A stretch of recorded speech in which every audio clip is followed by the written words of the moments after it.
আলাইকুম। Core resources লিমিটেডের উদ্যোক্তা উন্নয়ন কার্যক্রম কোর ভিশন ফর সাকসেসে স্বাগতম। দর্শক, আধুনিক জীবনের এক অপরিহার্য অংশ ব্যবসা। আমাদের সমস্ত প্রয়োজনে ব্যবসায়ী উদ্যোক্তা অপরিহার্য। আর উদ্যোক্তা সফলতার জন্য অপরিহার্য হচ্ছে ভিশন। প্রত্যেক সফলতার পেছনে লুকিয়ে আছে একটি ভিশনারি উদ্যোগ। উন্নত দেশ মানেই ভিশনারি উদ্যোক্তার দেশ। ভিশনারি উদ্যোক্তারা বদলে দিতে পারেন দেশের অর্থনীতি ও কর্মসংস্থানের চেহারা, বয়ে আনতে পারেন দেশের জন্য সম্মান, দেশকে নিয়ে যেতে পারেন উন্নত বিশ্বের সারিতে। তেমনি ভিশনারি সফল উদ্যোক্তা সৃষ্টির প্রয়াসে আমাদের আয়োজন কোর ভিশন ফর সাকসেস। আজ আমরা কথা বলবো আমাদের গর্ব বাংলাদেশের সোনালী আঁশ, পাট এবং পাটজাত শিল্প নিয়ে। আজ স্টুডিওতে উপস্থিত আছেন এই শিল্পের সাথে ঘনিষ্ঠভাবে জড়িত দুজন ব্যক্তিত্ব, জনাব মোহাম্মদ রেজাউল করিম আসসালামু আলাইকুম এবং জনাব এম হুমায়ুন কবির, FCA। আসসালামু আলাইকুম। আপনাদের স্বাগত জানাচ্ছি আমাদের আজকের অনুষ্ঠানে। ধন্যবাদ।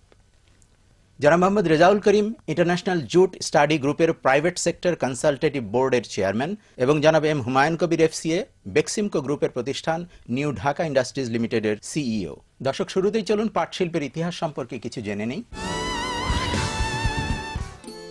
পাট বিশ্বব্যাপী জনপ্রিয়, 100% বায়োবান্ধব এবং রিসাইক্লিং ফাইবার, আমাদের সোনালী আঁশ। মুঘল সম্রাট আকবরের সময় সাধারণ হ্যান্ডলুম এবং হ্যান্ড স্পিনিং হুইল ব্যবহার করে পাটের পোশাক, দড়ি এবং সুতা তৈরি হতো।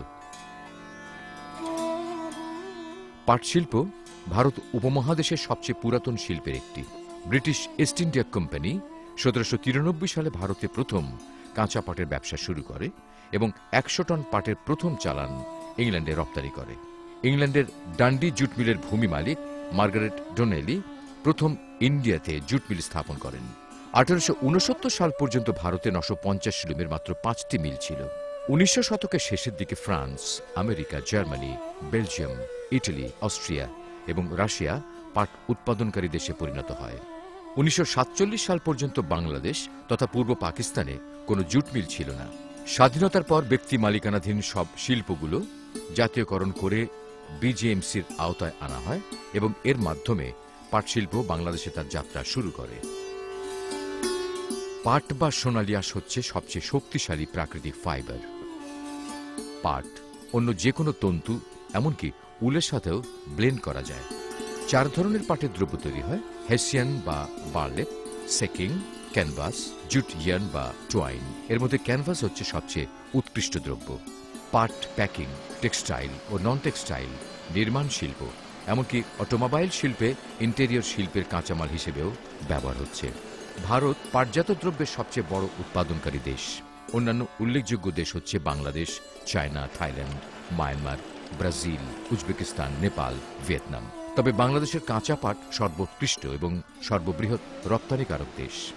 80-র দশকে দেশের সিনথেটিক ফাইবারের উত্থানে বাংলাদেশের পাট শিল্পে ধস নামে। এ সময় 66টি পাটকলের মধ্যে 33টি প্রাইভেট সেক্টরে ছেড়ে দেওয়া হয়।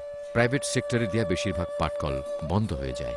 2002 সালে পৃথিবীর সর্ববৃহৎ পাটকল আদমজি জুট মিল বন্ধ হয়। পাট শিল্প ও পরিবেশকে বাঁচানোর জন্য 2002 সালে বাংলাদেশে প্লাস্টিক ব্যাগ উৎপাদন নিষিদ্ধ করা হয়। সরকার পাটের নতুন নতুন পণ্য তৈরি, নতুন প্রযুক্তির বাণিজ্যিক উৎপাদন, সচেতনতা তৈরি, পণ্যের প্রচার ও প্রসার, ডিজাইন সাপোর্ট এবং দক্ষতা উন্নয়নে ব্যাপক কর্মসূচি গ্রহণ করেছে।